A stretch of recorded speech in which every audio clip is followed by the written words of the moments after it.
Hey, it's your boy Gavin, back with another Pi video. In this video we're going to talk about Pi and compare it to Bitcoin, because some people are saying that this is like Bitcoin. We're in the early stages of Bitcoin, and you're just going to have to ride it out, and then this could be the biggest opportunity since Bitcoin.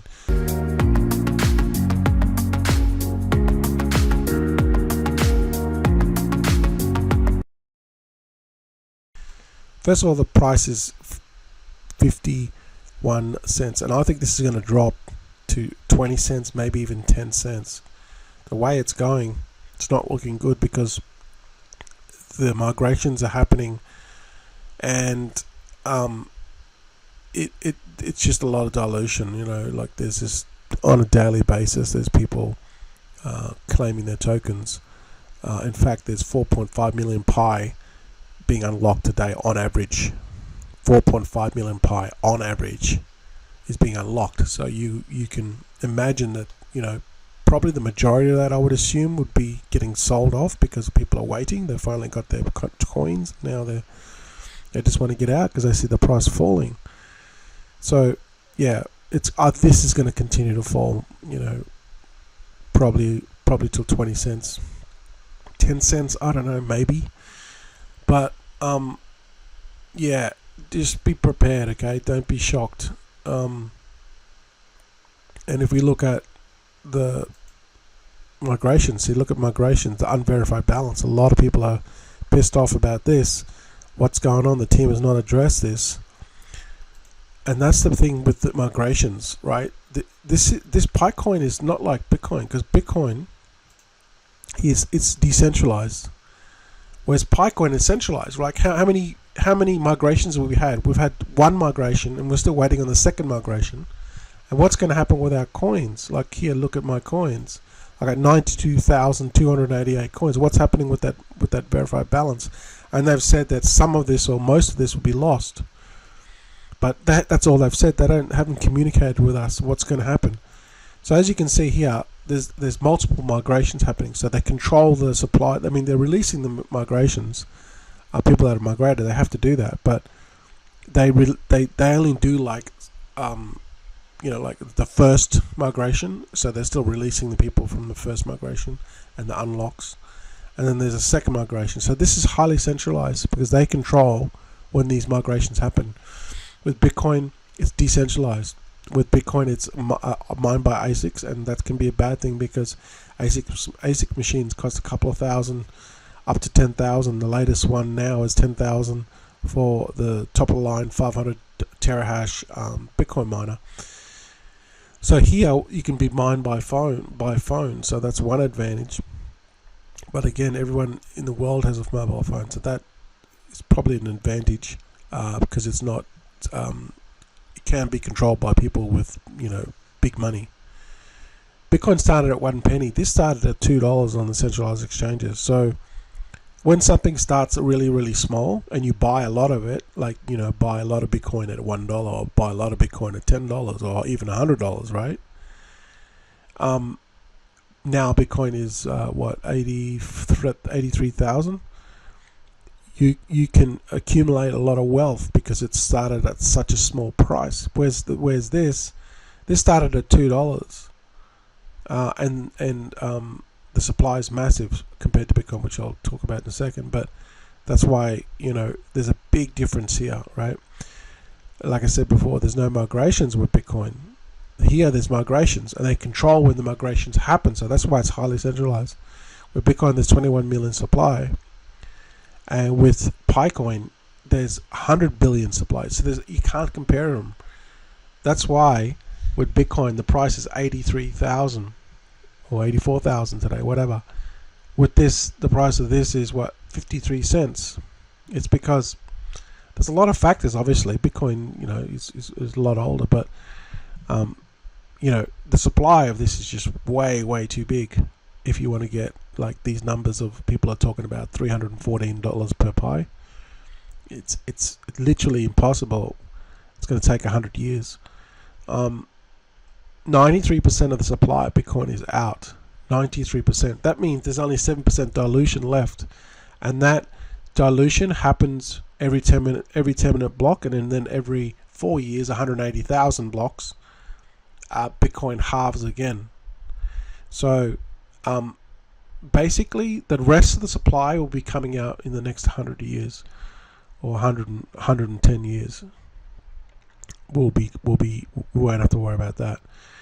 Now with Pi, they also have halvings, but their halvings are not like Bitcoin, where it's structured into the algorithm. Their halvings are like, okay, we're going to do the next halving at they did it by people, through the amount of people that adopted. So they had more like a crowd halving or a people power halving. All right, so a big difference there. Bitcoin's 16 years old. Pi coin's 1 month old plus 1 month. So that's probably a big factor of why Bitcoin is the price it is. This thing's only 1 month old from mainnet, so it has a lot of growing to do. Bitcoin, there was 1 million Bitcoin spread over multiple wallets, which have never been moved. I think there's like a little tiny bit has been moved, but basically 1 million Bitcoin's never been moved. But with the Pi core team, they own 20% of the supply. They own 100 billion. They own 20 billion. So you can see where it's highly centralized, and the team owns, in my opinion, way too much. So they can, sell off any time and dump the price. Here with Bitcoin, there is no one knows who Satoshi Nakamoto is, right? And the original Bitcoin of 100 million has never been moved. So, yeah, there's a big difference there.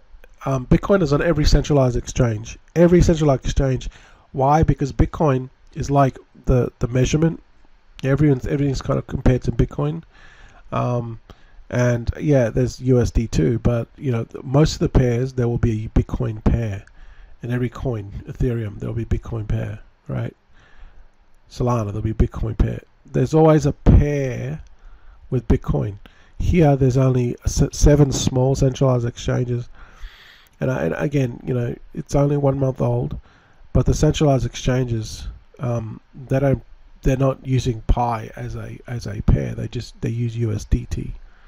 So think of Bitcoin as the US dollar around the world. Everyone is compared to the US dollar, right? When they do trading and they want to do commerce, it's all in USD. In crypto, it's measured against Bitcoin. So that's why there's a big difference here. But moving forward, when you want to look at the overall picture of Pi and then look at the overall picture on how big it can get, it's not the same as Bitcoin because of the supply is totally different.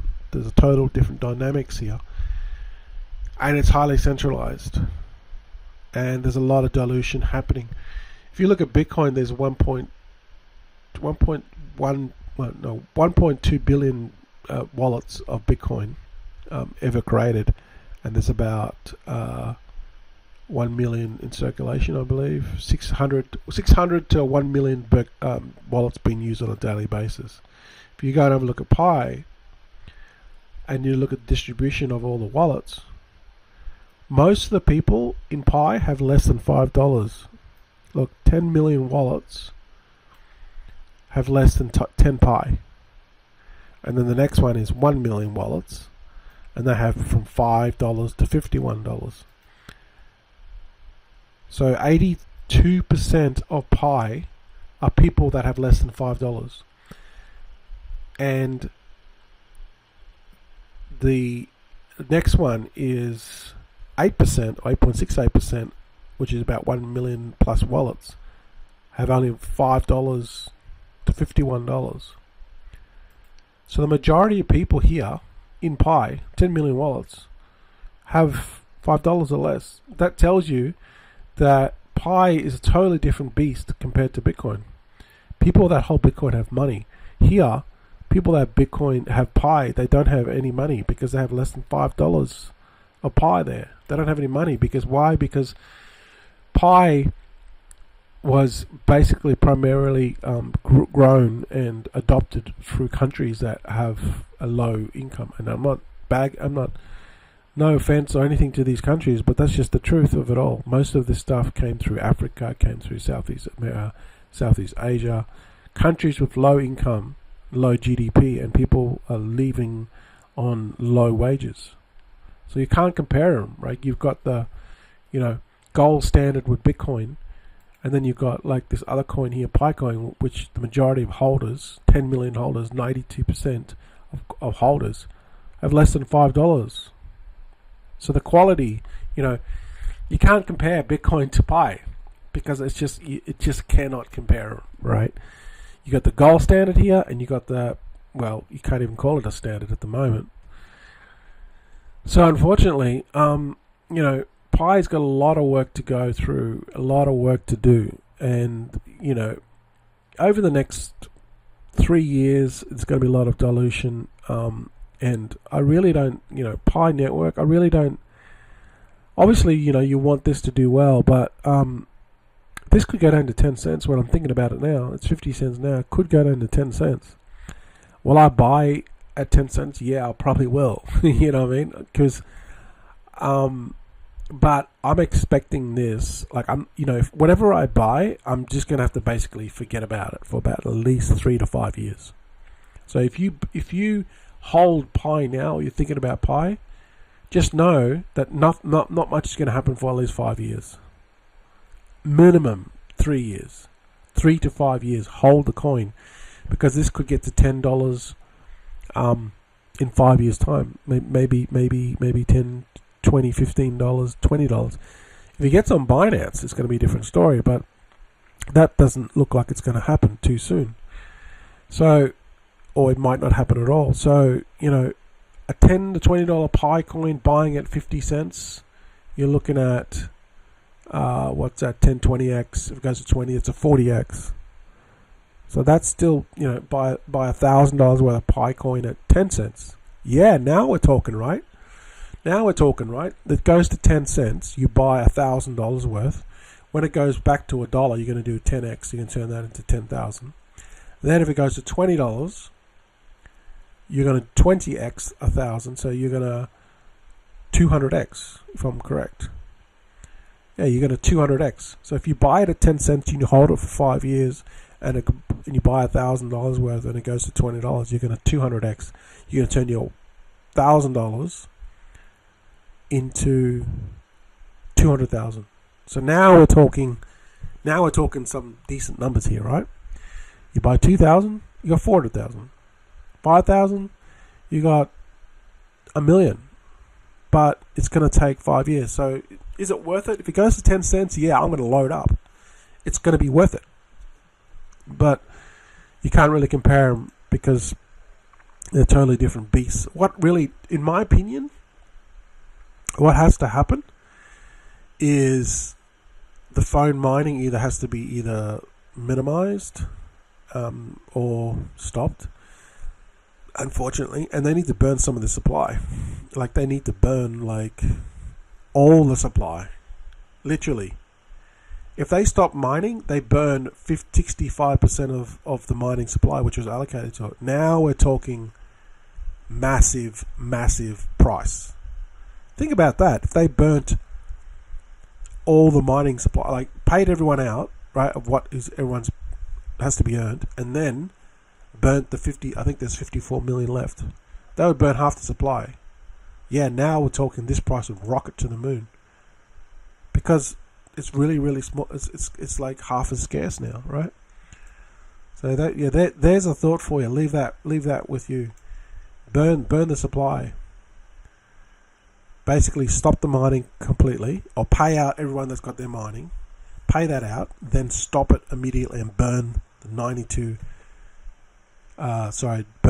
54 million supply. You can look this up in the docs. There's about 54 million to be left over from the 65 million. It could be less now. It could be 53 billion. But yeah, if you burnt the supply, damn, this would rocket to the moon. So anyway, there are some thoughts for you that I'll leave you with. Goes to 10 cents. I'm definitely buying.